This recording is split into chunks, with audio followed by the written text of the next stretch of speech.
Buenas noches, gente. Yo soy Fede Yo acá, Kime. y estamos de nuevo en Viernes de lo Extraño. Hace mucho que no lo hacemos en vivo, o sea, esto no lo van a notar en redes, pero hace como un mes que no lo grabábamos por cuestiones personales, así que si estoy medio trabadito es porque estoy falto de costumbre. Sepan disculpar, aparte ando con un problemita en la garganta. Y bueno, les quiero recordar que tenemos Instagram, nos pueden seguir ahí para saber cuándo hacemos las transmisiones. Viernes de lo Extraño, Viernes DLE, también me pueden dejar comentarios, sugiriendo temas, corrigiendo errores que pueda tener, lo que ustedes quieran, lo dejan en los comentarios. Y empezamos con el tema de hoy, mitologías del mundo elegí. ¿Por qué? Porque me encanta este tema, la verdad. Y como el título no nos limita a temas específicos, podemos hablar tranquilamente. Y empezamos con el, yo calculo, más mediático que se ha puesto gracias a Marvel, que es el nórdico, la mitología como más explotada por Marvel, digamos. Yo no la conocía, la verdad. Es más, hay como unas diferencias entre lo que es cómic, obviamente, y la realidad. Y bueno, ya van a ver. Y otra cosa que noté en todos estos, hoy seleccioné 4 mitologías en el mundo, porque obviamente hay miles, porque cada región, cada civilización tenía su propia mitología, religión, como quieran llamarlo, porque para ellos en su momento era una religión. Ellos creían en esos dioses, adoraban a esos dioses, así como nosotros adoramos al dios que cada uno adora, ¿no? O no. Pero bueno, entienden a lo que voy. Ahora se convirtieron en mitologías, obviamente. Noté ciertas similitudes extrañas, la verdad, porque de una punta del mundo a la otra punta del mundo, entre una mitología y la otra, hay muchas similitudes que ya las van a ver y las podríamos analizar también. Así que bueno, empezamos con el primero, que son la mitología nórdica, y se las voy a contar casi como una historia, que es lo que son, ¿no? Pero bueno, el comienzo. Quiero aclarar otra cosa. Los nombres son ultra difíciles, así que perdónenme si los nombro mal o los pronuncio mal. El comienzo. El vacío de Ginnungagap. Así de difíciles son los nombres. Antes de que existiera el tiempo, la tierra o los cielos, solo había Ginnungagap, el gran vacío primordial. A un lado del abismo se extendía Niflheim, el reino del hielo y la niebla eterna. Al otro, Muspelheim, el reino del fuego ardiente, gobernado por el gigante de fuego Surtr. Cuando el calor de Muspelheim chocó con el frío de Niflheim, el hielo comenzó a derretirse, y de esas gotas nació el primero de todos los seres vivos, Ymir, el gigante primordial. De su sudor surgieron otros gigantes, y mientras dormía, de su axila nacieron un hombre y una mujer gigantes. El hielo derretido también dio vida a Adumla, la gran vaca cósmica, que alimentaba a Ymir con su leche. Adumla, al lamer la sal del hielo, liberó a otro ser, Buri, el primero de los dioses, ancestro de los Aesir. Buri tuvo un hijo, Bor, quien tomó por esposa a Bestla, hija de un gigante. De su unión nacieron Odín, Vili y Ve, los 3 primeros dioses verdaderos. Ellos se rebelaron contra Ymir, el gigante que dominaba el caos, y lo mataron. La sangre de Ymir inundó el universo, ahogando a casi todos los gigantes, excepto a unos pocos que escaparon, como Belhermir, de quien descenderían todos los gigantes posteriores. De su cuerpo los dioses crearon el mundo, con su carne formaron la tierra, con su sangre los mares, con sus huesos las montañas, con sus dientes las rocas, y con su cráneo el cielo sostenido por 4 enanos, Nordri, Sudri, Austri y Vestri, norte, sur, este y oeste. De las chispas de Muspelheim, los dioses crearon el sol, la luna y las estrellas, dando forma a Midgard, el mundo de los hombres. Mientras caminaban por la costa de Midgard, los 3 dioses encontraron 2 troncos de árbol. Odín les dio el aliento de la vida, Vili les dio inteligencia y sentimientos, y Ve les dio apariencia y voz. Así nacieron Ask y Embla, los primeros humanos, y los dioses los colocaron en Midgard para habitar la tierra. Ahí ya van viendo, ¿no? Similitudes con Adán y Eva, con la creación. O sea, hay muchas similitudes en todas las mitologías y religiones del mundo. Yo esto lo empecé a notar cuando empecé a investigar este tema, y la verdad que me llamó muchísimo la atención, porque los humanos de esa época estaban muy separados físicamente, no tenían una conexión con otros pueblos, ni siquiera los que estaban no sé, a 50 kilómetros, ya eso era una distancia que a veces no se cruzaban en toda su vida. Así que voy a investigar más, si hacemos una segunda parte, a ver qué teorías llegaron los científicos o los historiadores de cómo por qué hay tantas coincidencias en estas mitologías o en estas historias. Obviamente son historias que fueron creadas por el hombre, ¿no? De esa época. Aparte son muy, muy, muy antiguas. Bueno, seguimos. Los nueve mundos y Yggdrasil. En el centro del cosmos crece Yggdrasil, el fresno cósmico, cuyas raíces y ramas conectan los nueve mundos. Asgard, el reino de los dioses Aesir, Vanaheim, el hogar de los dioses Vanir, Midgard, el mundo de los humanos, Jotunheim, tierra de los gigantes, Niflheim, mundo de hielo y niebla, Muspelheim, mundo del fuego, Alfheim, reino de los elfos de la luz, Svartalfheim o Nidalvedilr, hogar de los elfos oscuros y enanos, Helmheim, el reino de los muertos. Qué difícil los nombres, por favor. Pero bueno, muchos de estos los conocerán los que siguen las películas de Marvel, de Thor más que nada.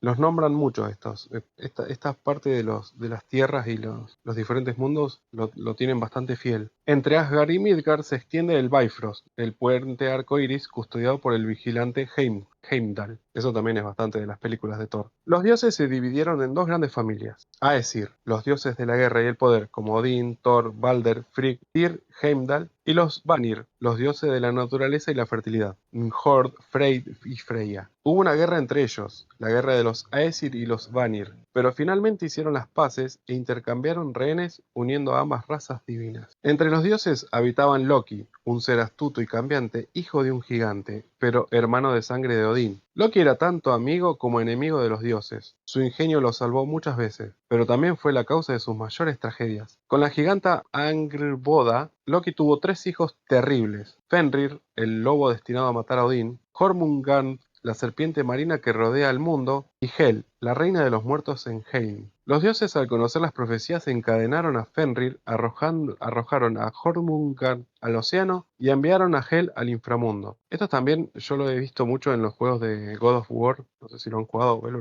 no sé si lo has jugado. No, pero los conozco. También como que nombran mucho y es bastante fiel a lo que es la mitología. Por eso mucho los conozco también de los juegos. Por eso los juegos aprendes bastante historia. Si es que son fieles, aprendes bastante de historia. Después tenemos el dios Balder, hijo de Odín, era el más bello y puro de los Aesir. Un día soñó su propia muerte y Frigg, su madre, hizo jurar a todas las cosas del mundo que nunca le harían daño, pero olvidó pedirle al muérdago, una planta pequeña e inofensiva. Loki, al descubrirlo, engañó al dios ciego Oar, dándole una lanza de muérdago y haciéndola lanzar contra Balder. El proyectil lo mató al instante, y fue el principio del fin. Las profecías decían que tras la muerte de Balder, el mundo caería en el Ragnarok, el fin de todas las cosas. Llegará un invierno sin fin, Ulvelvet, 3 años sin verano. Los hombres se volverían contra los hombres, el sol y la luna serán devorados por lobos cósmicos, las estrellas caerán del cielo. Entonces las cadenas de Fenrir se romperán, Jormungand saldrá del mar envenenando la tierra y el aire, y Surge marchará desde Mulfheim con su espada de fuego. Los dioses irán a la batalla final en el campo de Vigrid. Odín será devorado por Fenrir, Thor matará a la serpiente Jomungard, pero morirá envenenado por su aliento. Loki y Heimdall se matarán mutuamente. El fuego Surtur consumirá el mundo. Pero no todo termina ahí. Del mar en calma surgirá una nueva tierra verde y fértil. El sol tendrá una hija que brillará nuevamente sobre los cielos. Dos humanos, Lif y Lifrasir, que se escondieron en el tronco del Yggdrasil, repoblarán el mundo, y entre los sobrevivientes de los dioses estarán Balder y Oar, regresando al reino de los muertos. Así el ciclo comienza otra vez: destrucción, renacimiento y eternidad. Acá termina lo que es la mitología nórdica. Yo conocía bastante, pero por lo que son las películas de Marvel, como decía, ahí ven que Loki en las películas lo hacen el hermano de Thor y en realidad era el hermano de Odín, pero hermanastro porque era como hijo de gigantes, así que es como un poquito diferente. Pero me pareció muy interesante el concepto del Ragnarok, que es muy parecido al concepto del Apocalipsis en la Biblia. En algún momento vamos a tocar la Biblia también, ya lo he hablado, pasa que no, tampoco sé cómo encararlo para que no herir susceptibilidades, pero en algún momento lo vamos a hablar. Y he leído lo que es el Apocalipsis, toda esa saga, o sea, esa parte de la Biblia, y es muy, muy, muy parecido a lo que describen acá. Estrellas cayendo del cielo, mares envenenados o agua envenenada, fuego. O sea, es impresionante cómo el ser primitivo o el ser humano primitivo tenían casi, miraban al cielo y se imaginaban casi las mismas cosas. Está bien que mirando al cielo veían las mismas cosas, entonces no es tan loco pensar que se les ocurría las mismas cosas, ¿no? Al ver lo mismo. Pero no deja de llamar la atención. En los comentarios me pueden dejar si conocen alguna mitología interesante y si encuentran más similitudes también. Pero bueno, de la mitología nórdica pasamos a otra mitología que la conocemos bastante bien también, que es la griega. Que de hecho la mitología griega también la enseñan mucho en los colegios. Yo la he visto en la escuela. Así que también es muy familiar para todos nosotros, supongo. O para la mayoría de nosotros. Así que bueno, ahora les voy a relatar la historia de la mitología griega. El origen del cosmos, el caos y la creación. Al principio no existía ni el cielo, ni la tierra, ni el mar. Solo había caos, un abismo, uniforme, oscuro y eterno. De ese vacío primordial nacieron las primeras fuerzas del universo. Gea, la tierra, madre fértil de todo. Tártaro, el abismo profundo bajo el mundo. Eros, el amor, la fuerza que une y da vida. Erebo, la oscuridad. Y Nix, la noche. De la unión de Erebo y Nix nacieron Éter, la luz del cielo, y Hémera, el día. Entonces Gea, sin ayuda de nadie, dio a luz al cielo, al que llamó Urano. También engendró las montañas y el mar llamado Ponto. Gea y Urano se unieron y de ellos nacieron los titanes, los cíclopes de un solo ojo, y los hecatónquiros, gigantes de 100 brazos y 50 cabezas. Pero Urano odiaba a sus hijos monstruosos y los encerró en las entrañas de Gea, causando su dolor. Entonces Gea creó un plan. De su vientre tomó un pedazo de piedra y forjó una hoz de acero. Pidió a sus hijos que le ayudaran a destronar a Urano, pero solo uno aceptó, Cronos, el menor de los titanes. Una noche, cuando Urano descendió a unirse con Gea, Cronos lo atacó y lo mutiló con la hoz, arrojando sus restos al mar. De la sangre que cayó sobre la tierra nacieron las Erinias, furias, los gigantes y las Meliades, o ninfas de los fresnos. Y de las espumas del mar mezclada con la semilla de Urano, nació Afrodita, la diosa del amor y la belleza. Así terminó el reinado de Urano y comenzó la Edad de Oro bajo el gobierno de Cronos. Cronos tomó a su hermana Rea por esposa, y juntos gobernaron el mundo. Bajo su mando, los hombres vivían sin sufrimiento, sin hambre ni guerras. Pero Cronos temía una profecía que decía que uno de sus hijos lo destronaría, tal como él había hecho con su padre. Por eso, cada vez que Rea daba luz, Cronos los devoraba a todos: Hestia, Deméter, Hera, Hades y Poseidón. Desesperada, Rea pidió ayuda a sus padres, Gea y Urano. Cuando nació su sexto hijo, Zeus, lo ocultó en una cueva del monte Ida, en Creta, y le dio a Cronos una piedra envuelta en pañales. Cronos la tragó sin sospechar. En secreto, ninfas y espíritus alimentaron a Zeus con miel y leche de la cabra Amaltea. Cuando creció, Zeus hizo que Cronos vomitara a sus hermanos, liberándolos uno por uno. Los 6 hermanos, Zeus, Poseidón, Hades, Hera, Deméter y Hestia, se alzaron contra los titanes. Zeus liberó a los cíclopes y a los hecatonquiros del Tártaro, quienes en agradecimiento les forjaron poderosas armas: el rayo para Zeus, el tridente para Poseidón y el yelmo de invisibilidad para Hades. Durante 10 años, el cielo y la tierra temblaron en una guerra colosal conocida como la Titanomaquia. Finalmente los dioses vencieron y Zeus arrojó a los titanes al Tártaro, encerrándolos tras enormes puertas de bronce, custodiadas por los hecatónquiros. Cronos fue derrocado y Zeus se convirtió en el rey del cielo y de los dioses. Tras la victoria, los 3 hermanos mayores se repartieron el cosmos. Zeus gobernaría el cielo, Poseidón los mares y Hades el inframundo. La tierra quedaría en común para todos. Desde el monte Olimpo los dioses gobernaron el mundo. Zeus, Hera, Atenea, Apolo, Artemisa, Afrodita, Ares, Hermes, Deméter, Hefesto, Dionisio y Poseidón formaban el panteón principal. Es esa mesa donde están ellos gigantes. Creo que la han visto en alguna peli. Vieron que como que se sientan todos en una mesa redonda. Bueno, ese es en lo que es la sala del Olimpo de los dioses. Por eso, esta mitología se ha explotado mucho desde mucho antes, en películas, en libros. Es bastante interesante y es muy antigua. O sea, a mí me llama la atención que algo muy antiguo, o sea, del ser humano primitivo, tenga tanta imaginación. Yo creo que esa imaginación la hemos perdido un poco con el tiempo. Bueno, el titán Prometeo, de mente sabia, modeló al hombre con barro y agua. A su hermano Epimeteo se le encargó dotar de dones a las criaturas: alas, garras, fuerza, velocidad. pero cuando llegó el turno del hombre ya no quedaban dones. Entonces Prometeo, compadecido, robó el fuego del Olimpo y se lo entregó a la humanidad. Zeus, enfurecido, castigó al titán encadenándolo a una roca, donde un águila devoraba su hígado cada día, que volvía a crecer por la noche. Más tarde, el héroe Heracles lo liberaría. Como venganza contra los hombres, Zeus ordenó a Hefesto crear Pandora, la primer mujer, a quien los dioses llenaron de belleza y curiosidad. Le dieron una caja, o una jarra, prohibida que contenía todos los males del mundo. Cuando Pandora la abrió, la enfermedad, la vejez, el dolor y la muerte se esparcieron sobre la humanidad. Solo la esperanza quedó dentro. Los poetas decían que existieron 5 edades de la humanidad.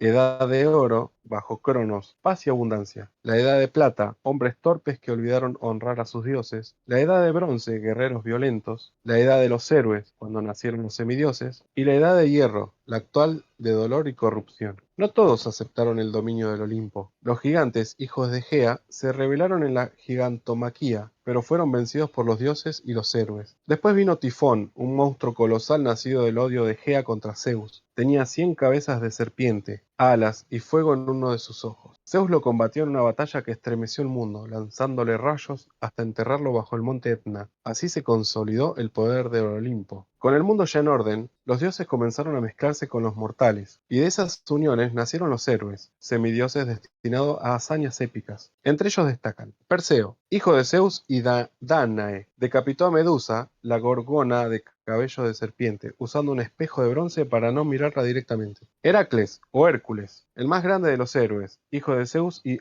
Alcmena, cumplió los 12 trabajos, enfrentando monstruos como el león de Nemea, la hidra de Lerna y el can Cerbero de Hades. Jason y los argonautas. Guiados por la diosa Hera, Jason navegó en la nave Argo junto a otros héroes en busca del vellocino de oro, símbolo de poder y realeza. También creo que el vellocino de oro curaba cualquier enfermedad. Teseo, el hijo de Poseidón o Egeo, derrotó al Minotauro en el laberinto de Creta, símbolo de la victoria de la inteligencia sobre la barbarie. Edipo, el hombre destinado a matar a su padre y casarse con su madre, cumpliendo la profecía que intentó evitar. Su historia enseña que nadie escapa del destino. Y Aquiles, héroe de la Ilíada, hija de diosa Tetis, invulnerable salvo en su talón. Fue el guerrero más poderoso en la guerra de Troya. Ya saben por qué era solamente vulnerable su talón, ¿no? La madre lo sumergió en un líquido que lo hacía invulnerable, pero como no lo podía, o sea, lo agarró del talón y lo sumergió. Entonces, el talón es lo único que no tocó el líquido. Por eso se le llama el talón de Aquiles, a como decir una gran debilidad. Es mi talón de Aquiles. La gran guerra que puso fin a la era de los héroes comenzó con un gesto divino. La diosa Eris, de la discordia, arrojó una manzana dorada entre las diosas con la inscripción «Para la más bella». Hera, Atenea y Afrodita la reclamaron. Pidieron al príncipe troyano París que decidiera. Hera le ofreció poder, Atenea sabiduría y Afrodita el amor de la mujer más hermosa del mundo, Helena, esposa del rey espartano Menelao. París eligió a Afrodita, raptó a Helena y así comenzó la guerra de Troya. Durante 10 años, griegos y troyanos lucharon bajo la mirada de los dioses. Finalmente, gracias al caballo de Troya, los griegos conquistaron la ciudad. Ya saben, o sea, llevaron un caballo de madera, se escondieron todos adentro, pensaron que era un regalo, entraron a la ciudad y bueno, hicieron una emboscada. Pero la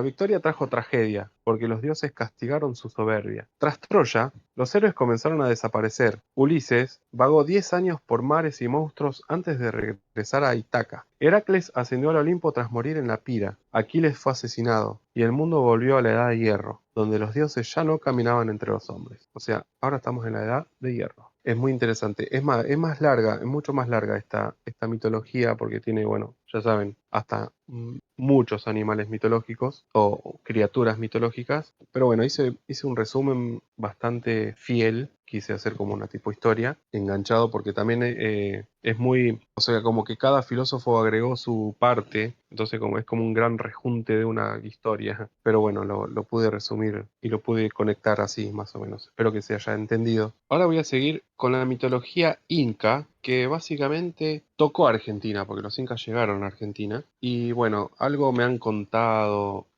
cuando fui una vez a una colonia, bueno, no se le dice colonia, se le dice reserva, mapuche. Ellos como que mantienen esa mitología todavía muy, o su religión básicamente. Pero bueno, tiene dos historias, o sea, dos versiones, digamos, una más antigua y una como más moderna, si se puede decir, que vino después. Yo les voy a contar las dos. Así que bueno, primero empiezo con una y después les termino contando la otra, que es la que más me gusta, la segunda. Porque es como muy trágica y es como un capítulo de, no sé, de La Rosa de Guadalupe, básicamente. Tenemos traición, tenemos amor y caos. Así que bueno, empezamos con la mitología inca y ya van a ver las similitudes. Después si quieren en los comentarios me las van apuntando. Al principio no existía ni sol, ni luna, ni tierra, ni tiempo. Solo había oscuridad y agua infinita. De esas aguas emergió el gran creador, Viracocha, también llamado Tichi Viracocha Pachayachachic, el maestro del mundo. Viracocha contempló el vacío y decidió dar forma al cosmos. Primero creó el cielo y la tierra, separando la oscuridad de la luz. Luego modeló los primeros seres, pero eran imperfectos, arrogantes y desobedientes. En su furia los destruyó con un gran diluvio y los convirtió en piedra. Ahí ya pueden ver que hay una similitud con la Biblia. El gran diluvio los convierte en piedra. Bueno, por eso a mí me llama tanto la atención. Disculpen que sea tan reiterativo, pero es de llamar la atención que de dos puntos del planeta coincidan tanto en una historia. De esas rocas petrificadas, los incas creían que surgieron las montañas, los acantilados y los monolitos sagrados, o huacas. Tras el cataclismo, Viracocha decidió comenzar de nuevo. En las aguas del lago Titicaca formó a una nueva humanidad. Les dio nombres, lenguas y costumbres y luego envió a cada grupo a poblar la tierra del mundo andino. Viracocha caminó hasta Tiahuanaco, un lugar sagrado, y allí hizo aparecer el sol, Inti, la luna, Mamaquilla, y las estrellas, las Illas, para iluminar la oscuridad. Al sol lo colocó en el cielo para regir el día, a la luna para cuidar la noche, y a las estrellas para guiar a los hombres. Cada uno tendría su morada. Inti viviría en el cielo, brillando sobre los Andes. Mamaquilla, su esposa, seguiría su curso plateado, recordando a los hombres el paso del tiempo. Y las Illas, o estrellas, serían espíritus protectores de animales, cosechas y montañas. De la unión entre Viracocha y la energía del cosmos surgió Pachamama, la madre tierra, fuente de vida y fertilidad. Ella no fue creada, nació como la esencia viva de la naturaleza misma. Pachamama es la diosa que sostiene el mundo. Su cuerpo es la tierra que pisamos, su aliento son los vientos y su sangre son los ríos y manantiales. Ella cuida la cosecha, protege a los animales y da alimento al hombre. Pero también puede enojarse. Cuando los humanos olvidan agradecerle, provoca sequías, terremotos o malas cosechas. Por eso los incas le ofrecían pagos a la tierra, enterrando hojas de coca, maíz, chicha y fetos de llama para mantener su favor. Pachamama tuvo como compañero a Pachacamac, el señor del mundo, otro aspecto de Viracocha en forma terrestre. De su unión nacieron los espíritus del clima y la naturaleza, los apus, espíritu de la montaña, y las mamas, diosas protectoras de elementos naturales como Mamacocha, diosa del mar. Mamacocha, hermana o hija de Pachamama, según el mito, es la diosa del mar, los lagos y los ríos. Ella protege a los pescadores y regula las aguas. De su vientre nacen los peces y su furia provoca tormentas. Los pueblos costeros le rendían culto con ofrendas arrojadas al océano, pidiendo el equilibrio entre lluvia y calma. Entre los hijos celestes de la Pachamama y Viracocha se encuentran Illapa, el señor del trueno, los relámpagos y la lluvia. Los incas lo imaginaban como un guerrero brillante, vestido de plata con una honda en la mano derecha y un cántaro de agua en la izquierda. Cuando lanzaba su honda, nacía el rayo y de su cántaro caía la lluvia que fecundaba la tierra. Era muy venerado por los agricultores porque su ira o su favor decidían las cosechas. Mientras tanto, en el cielo, Inti reinaba con su esposa Mamaquilla. Juntos observaron que los hombres vivían en la ignorancia, sin leyes ni orden. Entonces enviaron a la tierra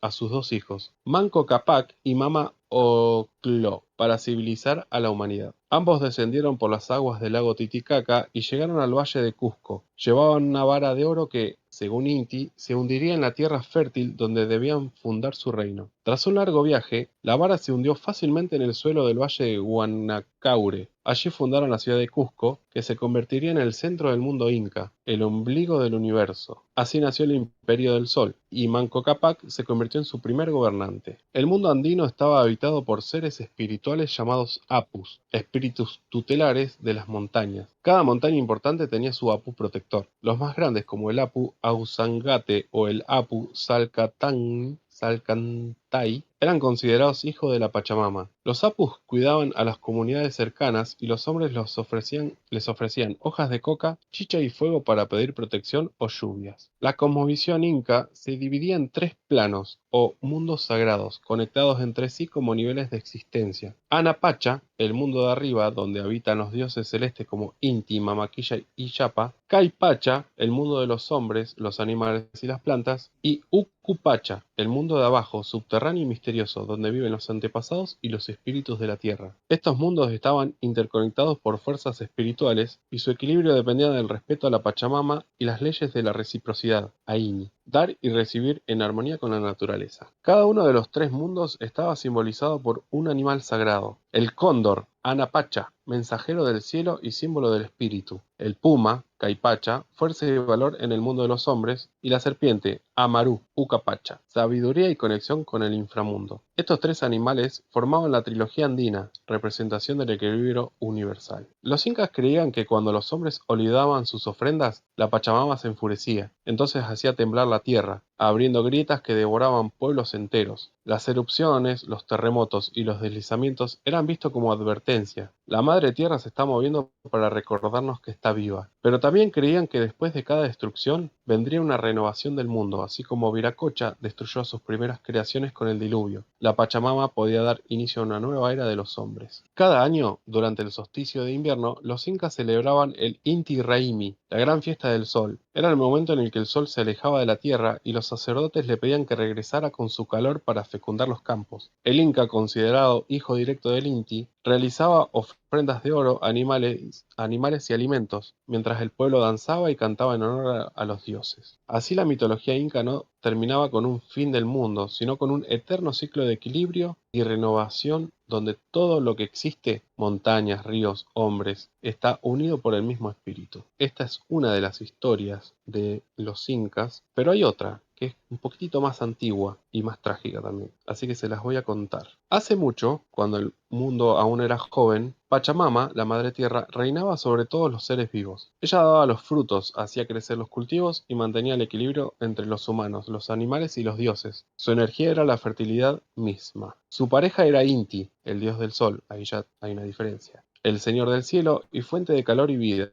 Juntos Pachamama e Inti gobernaban el mundo natural en perfecta armonía. Ella alimentaba la tierra, él iluminaba y fecundaba con su calor. De su unión nacieron dos hijos, Huáscar, que representaba el orden y la nobleza, y Atahualpa, símbolo de la fuerza y la expansión. Inti tenía un hermano llamado Supai, el dios del inframundo, señor de las sombras, las cuevas y los espíritus. Supai envidiaba profundamente a su hermano. Envidiaba su luz, envidiaba su poder, pero sobre todo envidiaba el amor que Pachamama sentía por él. Supai se obsesionó con Pachamama, quiso poseerla y en su deseo comenzó a subir desde las cavernas hacia la superficie, buscando seducirla con promesas de poder y riquezas. Pero Pachamama, fiel a Inti y al equilibrio del mundo, rechazó a Supai. Lleno de furia y vergüenza, Supai intentó forzarla, pero Inti lo descubrió. Los demás dioses, indignados por su traición, lo desterraron a las profundidades de la tierra, donde reina la oscuridad, el fuego interior y los espíritus de los muertos. Desde entonces, Supai gobierna el Ucupacha, el mundo subterráneo donde habitan las almas. Pero Supai no olvidó su humillación. Esperó durante siglos acechando de las sombras. Un día, cuando Inti estaba lejos, iluminando el otro lado del mundo, Supai salió de su cueva y atacó. Engañó a Pachamama con palabras dulces, haciéndose pasar por un mensajero del sol. Cuando ella confió en él, Supai la hirió mortalmente y hundió su cuerpo en la tierra. De su sangre nacieron los minerales, los ríos subterráneos y las montañas, de su carne la fertilidad de los valles. Por eso se dice que Pachamama murió para dar vida a todo lo que existe. Cuando Inti regresó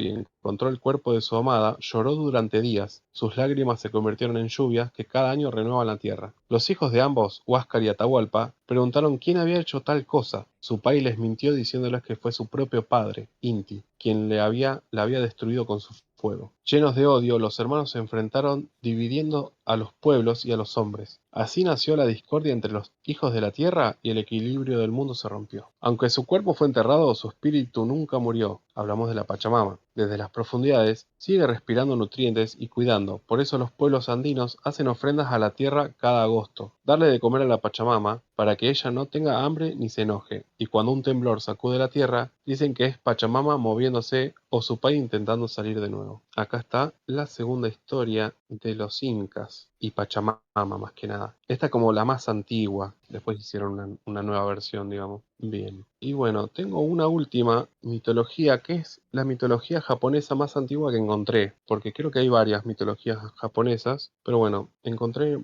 esta que es más antigua y me llamó bastante también la atención, con las similitudes que tiene con las otras mitologías que venimos hablando. Así que se las voy a contar. En el principio no existía nada, como en todas las anteriores mitologías. Solo había un mar infinito de caos y oscuridad, conocido como Amenonaka Nushi no Kuni, el país del centro del cielo. De esa sustancia uniforme comenzaron a separarse el cielo, Takamagahara, y la tierra, Ashihara no Nakatsukuni. Con el paso del tiempo el cielo se volvió claro y ligero, mientras la tierra se volvió pesada y densa. De ese caos surgieron los primeros dioses primordiales, los Kotoamatsukami. Está Ame no Minakunushi, el dios central del cielo, Takami Musubi y Kami Musubi. Estos dioses eran entidades puras, sin forma ni género definido, y desaparecieron luego de crear las bases del universo. Después surgieron otras generaciones de divinidades, llamadas Kamiyo Nanasho, las 7 generaciones de dioses del mundo divino. Entre ellos estaban Izanagi y Izanami, los creadores del mundo físico. Los dioses primordiales encargaron a Izanagi, el que invita, y Izanami,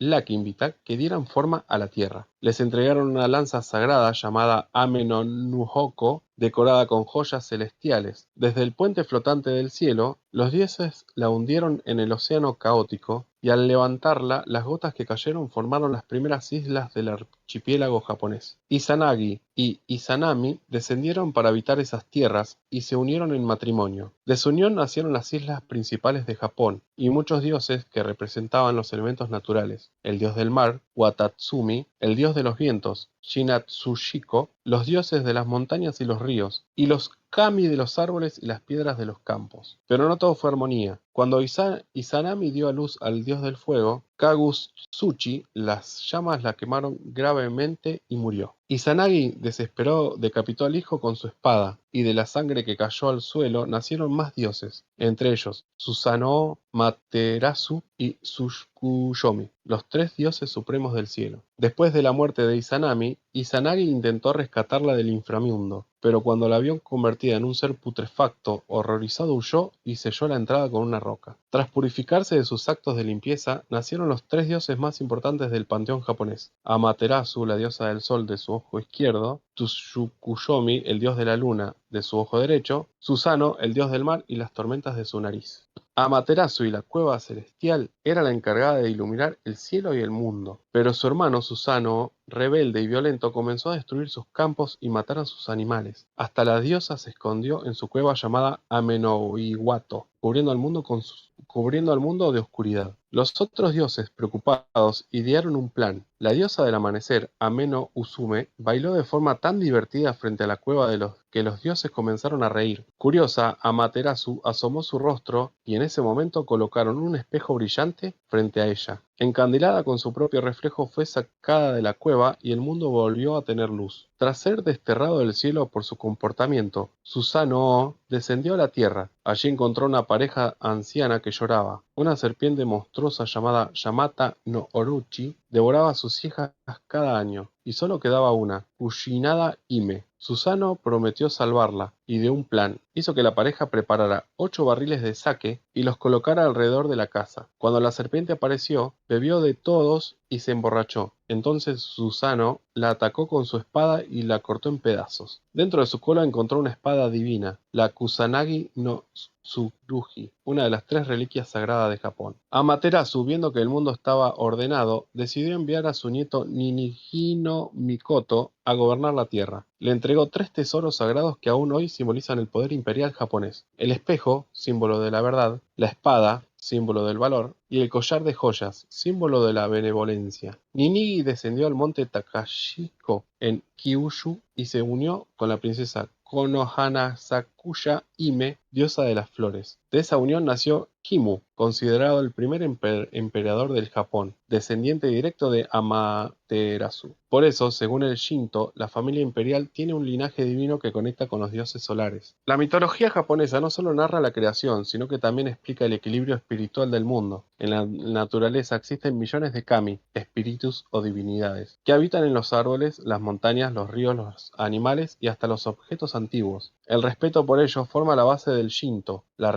religión nativa de Japón, cuyo nombre significa el camino de los dioses. Cada fenómeno natural es la manifestación de un kami. Por eso los templos se construyen en lugares donde la naturaleza parece hablar, en bosques, manantiales, montañas, cascadas. La mitología japonesa enseña que el universo se mantiene gracias al equilibrio entre pureza y contaminación, luz y oscuridad, cielo y tierra. Cada acción humana afecta ese equilibrio, por eso los rituales de purificación y gratitud hacia los kami son fundamentales para mantener la armonía entre los mundos espiritual y material. Bueno, como pueden ver, acá ya terminé con las mitologías que tengo para hoy. Hay muchas similitudes, como les decía, y voy a investigar, les prometo investigar para la segunda parte, a qué conclusión han llegado por ahí los historiadores o qué nos pueden decir. Vamos a ver qué se ha descubierto de por qué hay tantas similitudes. Capaz que en el mundo antiguo se pudieron haber conectado o viajado de un lugar a otro pero no sé, yo lo veo muy improbable eso. Sé que los nórdicos sí estuvieron en muchas partes del mundo. De hecho, en partes de Canadá se ha encontrado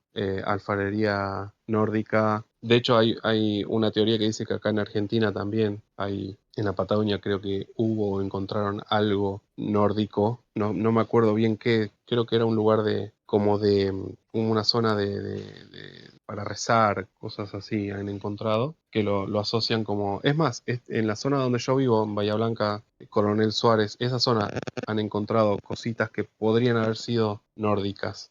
Así que por lo menos esa sociedad sí sé que se movió por todo el mundo y por ahí podría haber desparramado su conocimiento o su religión. Pero bueno, nunca vamos a saberlo porque pasó hace miles de años. Pero como les digo, no deja de llamar la atención las similitudes que hay también con la religión cristiana, la religión judía. Hay muchas similitudes con las mitologías. Así que bueno, espero que les haya gustado el tema que les traje hoy. Es bastante interesante. Prometo hacer de esto sí un segundo capítulo, una segunda parte, porque hay muchas mitologías. Y aparte me gusta contarlas porque parecen, o sea, son historias y está bueno contarles historias así. Bueno, antes de pasar a la noticia de la semana o de estas semanas, quiero que comenten todo lo que quieran, sugieran temas, que si tienen historias para contar, me olvidé decirlo al principio del programa, si tienen una historia paranormal, extraña, rara, que quieran contar, pueden hacerlo en los comentarios, pueden hacerlo en mensajes privados de Instagram, me pueden seguir en el Instagram Viernes de lo Extraño, Viernes de LE, pueden escribirle a Quimeralas también. Si tienen su historia, la pueden venir a contar también acá con nosotros en vivo si se animan. Así que los invito a que cuenten sus historias. Y bueno, tema de la semana o de estas semanas sigue siendo el 3i Atlas. Aparentemente en su perihelio, que fue a principio del mes de octubre de 2025, hizo como una aceleración no gravitacional. ¿Qué quiere decir esto? Que algo lo impulsó, así de simple. O sea, no sabemos si fue mecánico, no sabemos qué fue, todavía no se sabe, lo están investigando, pero el objeto acaba de aumentar su velocidad, acaba de acelerar prácticamente cuando pasó cerca del Sol. Es como si hubiera querido escapar de la gravedad del Sol, así que como que ha pegado una aceleración y se le llama así una aceleración no gravitacional. Quiere decir que el Sol no influyó en esa aceleración. Entonces creo que, las teorías que están abarajando, la que está tomando más fuerza es la de un objeto tecnológico extraterrestre. Aunque no lo crean, se está barajando esa posibilidad. Pero bueno, la NASA está siendo muy cautivo, está diciendo que es solamente una roca que va pasando. Obviamente es la NASA que va a decir. Pero bueno, nuestro amigo Avi Loeb, que ya les he hablado en programas anteriores, está diciendo que sí, efectivamente hay que tomar en serio la teoría de que puede ser una nave, una sonda, algo extraterrestre, de tecnología extraterrestre, y que lo estudien como tal también. Pero bueno, ahora están esperando al 14, creo que era el 14 de diciembre, donde va a pasar muy cerca de la Tierra y lo pueden investigar bien con los telescopios que tenemos acá, más que nada el James Webb, que tiene un alcance monumental. Así que bueno, hay que seguir esperando. Como saben, esto es atemporal, ya veo que lo pueden escuchar en 2030 y resultó ser una roca, o no. Así que por ahora, octubre, no, ya estamos en noviembre, perdón, de 2025, todavía no sabemos qué es exactamente, porque ni siquiera se sabe la forma, porque encima lo está cubriendo como una nube de polvo extraña o gases extraños que hace que brille primero de un color o más brillante. Así que nada, la noticia de esta semana sigue siendo el mismo objeto porque es bastante interesante y se está volviendo bastante interesante. Así que bueno, quiero agradecerles a todos por escucharnos y nos vemos la próxima. Hasta luego. Adiós, adiós.